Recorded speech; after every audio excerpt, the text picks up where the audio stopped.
एक लड़की जिसका नाम खुशी होता है, खुशी तिवारी, अपने रोजमर्रा के काम से फ्री होकर घर में बैठकर अपने मोबाइल पर इंस्टाग्राम की रील देख रही थी।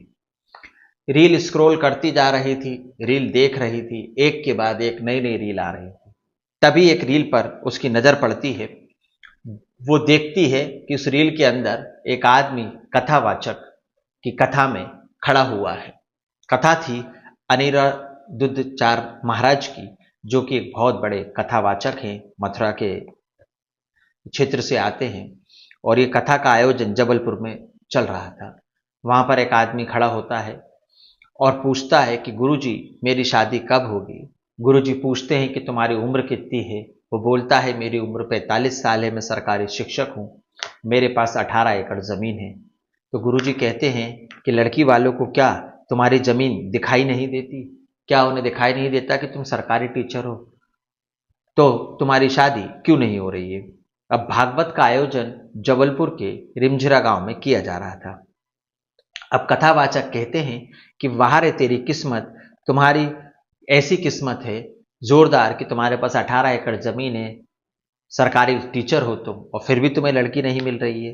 क्या लड़की वालों को तुम्हारी जमीन दिखाई नहीं देती? खुशी तिवारी की नजर उस रील पर पड़ जाती है और वो बार बार उस रील को देखने लगती है। एक बार, दो बार, तीन बार, चार बार, और लगभग 10 बार उस रील को देखती है। रील देखते देखते उसके दिमाग में एक उपज जन्म लेती है, एक अपराध की प्रक्रिया जन्म लेती है, एक खौफनाक वारदात की कहानी जन्म लेती है। लड़की का भाई जबलपुर पहुंचता है और जो कथावाचक की कथा में खड़ा होकर व्यक्ति अपनी शादी की पुकार लगाता है, उसका नाम होता है इंद्र कुमार तिवारी। इंद्र कुमार तिवारी से मिलता है और वो कहता है कि मैं अपनी बहन का रिश्ता आपके लिए लेकर आया हूं, मैं अपनी बहन की शादी आपसे करना चाहता हूं। और इंद्र कुमार का फिर कत्ल हो जाता है और इस कत्ल की गूंज दूर दूर तक पूरे भारत में सुनाई देती है। आज इस कहानी के माध्यम से हम जानने की कोशिश करेंगे क्या है पूरा मामला, क्या है पूरी कहानी। इंद्र कुमार के पास जो लड़की का भाई बनकर गया था वो कौन था, वो लड़की कौन थी, और इंद्र कुमार का कत्ल हुआ तो हुआ कैसे? जबलपुर से इंद्र कुमार कुशीनगर पहुंचे तो पहुंचे कैसे? नमस्कार, आदाब, सत श्री अकाल। आप देख रहे हैं प्रदीप स्टोरी। मेरे चैनल पर पहली बार आए तो चैनल को सब्सक्राइब कर लीजिए ताकि ऐसी कहानी और सत्य घटना आप तक पहुंच सके। बकरी चराने वाली एक महिला थी और उसकी बच्ची भी उसके साथ बकरी चरा रही थी। बकरी चरते चरते कुछ दूर निकल जाती है तो माँ कहती है कि बेटी जा उन बकरियों को वापस घेर के लिया। बकरियां घेरने के लिए वो बच्ची जाती है, वो झाड़ियों के पास पहुंचती है। जैसे ही वो झाड़ियों के पास पहुंची, वो देखती है कि वहां पर एक लाश पड़ी हुई है और वो जोर जोर से चिल्लाने लगती है। इलाका होता है कुशीनगर का कस्या थाना और हाटा गांव एक इलाका होता है, ये वहां की वारदात होती है। नीले रंग की शर्ट और नीले रंग की जींस पहने हुए एक व्यक्ति की लाश वहां पर पड़ी थी। पूरा शरीर खून से लथपथ था, गले में चाकू फंसा हुआ था। तो देखकर बच्ची चिल्लाती है, चीखती है, पुकारती है। वो अपनी माँ को भी जाकर बताती है कि मम्मी मम्मी चलो वहां पर चलकर देखो, किसी की लाश पड़ी है, कोई खून से लथपथ पड़ा है। उसकी माँ भी स्पॉट पर पहुंचती है और देखती है कि एक व्यक्ति जीन्स की पैंट और शर्ट पहने हुए वहां पर पड़ा हुआ है, बॉडी खून से लथपथ है और गले में चाकू फंसा हुआ था। ऐसा लग रहा था कि चाकू से कई बार उसके ऊपर किए गए हैं और फिर गले में चाकू फंस गया तो वहां से कोई भाग गया। ये देखकर माँ भी चीख पुकार करती है, पुलिस आ जाती है और पुलिस मौका वारदात पर पहुंचकर उस बॉडी को अपनी कस्टडी में ले लेती है। प्रथम दृष्टया प्रतीत होता था कि इसका कत्ल कर कर यहाँ पर बॉडी को फेंक दिया गया है। अब मामला गंभीर था, पुलिस इसे गंभीरता से लेती है, बॉडी को पोस्टमार्टम के लिए भेज दिया जाता है। अब सवाल खड़े होते हैं कि मरने वाला कौन था, किसने इसको मारा और क्यों मारा, और मारने की वजह थी तो थी क्या। और चाकू बार बार उस पर मारे गए, एक से अधिक बार किए गए और आखिर में गले में चाकू फंस गया तो उसे छोड़ दिया। अब ये जो घटना है 6 जून की थी। 6 जून को कत्ल होता है, पर पता नहीं चल रहा था कि मारने वाला कौन है, मरने वाला कौन है, और किसी ने किया तो किया क्यों। 28 जून 2025 को पुलिस पोर्टल पर एक सूचना आती है, एक खबर आती है एक फोटो के साथ कि जबलपुर का रहने वाला एक इंद्र कुमार तिवारी व्यक्ति गायब है। उसके भाई ने अपने भाई की गुमशुदगी की रिपोर्ट लिखाई है और 8 जून से उसका भाई गायब है। फिर इंद्र कुमार की सीडीआर पुलिस निकालती है। सीडीआर में पुलिस देखती है कि 3 लोगों से सबसे ज्यादा बात हुई थी, साहिबा बानो उर्फ खुशी, शमशुद्दीन और कौशल कुमार। इन तीनों को गिरफ्तार कर लिया जाता है। उधर गुमशुदगी की रिपोर्ट कुशीनगर पुलिस के पास पहुंच गई थी। वो जबलपुर पुलिस से संपर्क कर चुकी थी और उसके भाई तक खबर पहुंचा दी गई थी। अब खुशी तिवारी जो होती है, उसका नाम साहिबा बानो था। उसने जब इंद्र कुमार की रील देखी और इंद्र कुमार ने बोला कि मेरे पास 18 एकड़ जमीन है, सोना चांदी है, मैं सरकारी टीचर हूं, वहीं से साहिबा बानो के दिमाग में खुराफाती जाग गई और शादी के नाम पर धोखा देकर लूटपाट करने का विचार आ गया। उसने उसमें, इस कला में, इस गेम में अपने प्रेमी और अपने पति कौशल को शामिल कर लिया और गयासुद्दीन को भी शामिल कर लिया। अब आप सोचेंगे कि साहिबा बानो खुशी तिवारी कैसे बन गई और उसका पति कौशल कैसे रहा और कौशल का दोस्त शमशुद्दीन क्यों बना। ये सारी कड़ियां अभी जोड़कर इस कहानी में मैं आपको बताने वाला हूं। सब कुछ साफ हो जाएगा पानी की तरह। अब इंद्र कुमार तिवारी की रील साहिबा बानो और खुशी ने देखी तो अपना नाम खुशी रख लिया। उसको रिक्वेस्ट भेजी इंस्टाग्राम पर, उसने रिक्वेस्ट एक्सेप्ट की, दोनों की बात होने लगी, वीडियो कॉल होने लगे, कॉल होने लगे। इसी बीच साहिबा बानो ने अपने पति कौशल को वहां पर अपना भाई बनाकर भेजा। कौशल और साहिबा बानो की लव मैरिज हुई थी और बाद में साहिबा बानो पति पत्नी के रूप में दोनों रहने लगे। कौशल जबलपुर गया, इंद्र कुमार तिवारी से मिला, साहिबा बानो की एक फोटो दिखाई और कहा ये मेरी बहन है, मैं इसकी शादी आपसे करना चाहता हूं, आप इससे शादी कर लीजिए। इंद्र कुमार ने जब फोटो देखी तो उन्हें लड़की पसंद आ गई। वो बहुत ही सुंदर थी, बात होने लगी, बातचीत होने लगी।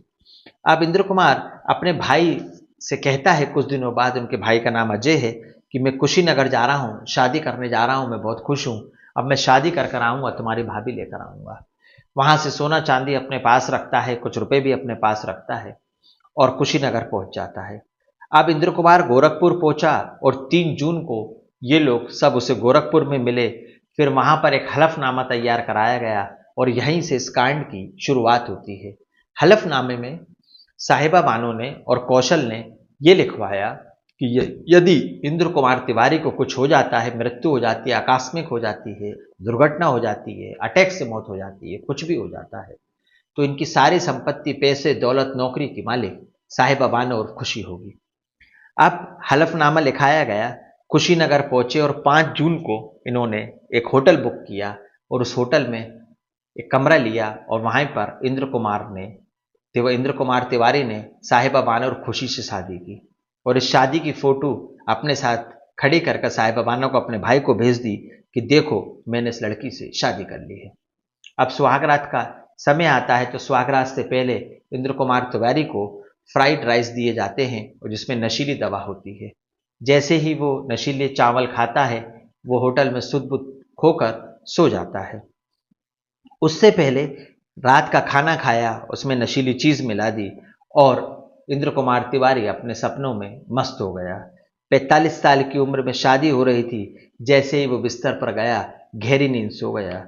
बेहोशी की हालत में साहिबा बानो और खुशी, कौशल कुमार और गयासुद्दीन जो उसका दोस्त था, उन्होंने वहां से उसको कार में बिठाया। बेसुध हालत में वार्ड नंबर 4 पहुंचे और वहां पर उसको चाकुओं से एक के बाद एक कई बार करते गए। आखिर में चाकू जब उसके गले में फंस गया तो खून से लथपथ लाश को वहां से छोड़कर भाग गए और इन्होंने सोचा कि हमें कोई पकड़ नहीं पाएगा, पर कातिल कितना भी शातिर हो ये भूल गया कि कानून के हाथ बहुत लंबे होते हैं।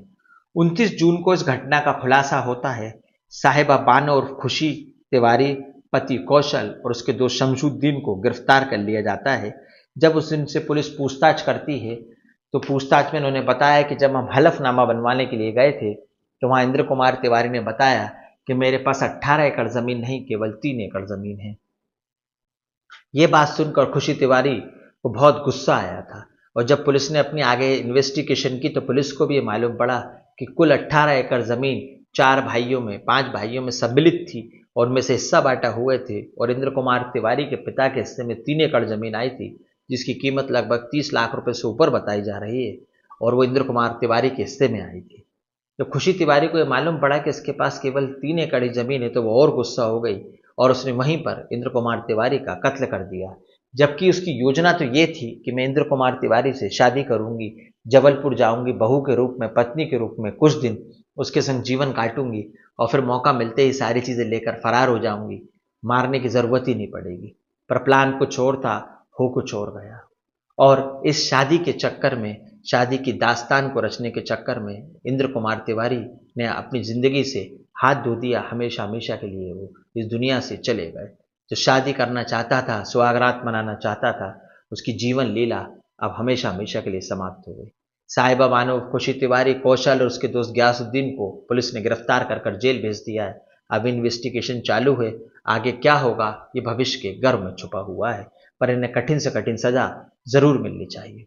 इस कहानी को सुनाने का उद्देश्य किसी का दिल दुखाना, किसी के अंतरात्मा को परेशान करना, किसी के मान सम्मान को ठेस पहुंचाना नहीं है, बल्कि आपको सावधान करना है, सतर्क करना है। सावधान रहें, सतर्क रहें, सुरक्षित रहें, अपने और अपने परिवार का ध्यान रखें और किसी से भी रिश्ता करने से पहले, शादी ब्याह करने से पहले जांच पड़ताल कर लें, क्योंकि इश्क मोहब्बत एक धोखा है, ये छल है, इस छल से हमें बचना है। कहानी अच्छी लगी तो लाइक करें, चैनल को सब्सक्राइब करें। अगली कहानी, अगली वारदात में फिर मुलाकात होगी। जब तक के लिए राम राम, दुआ सलाम, जय हिंद, जय भारत।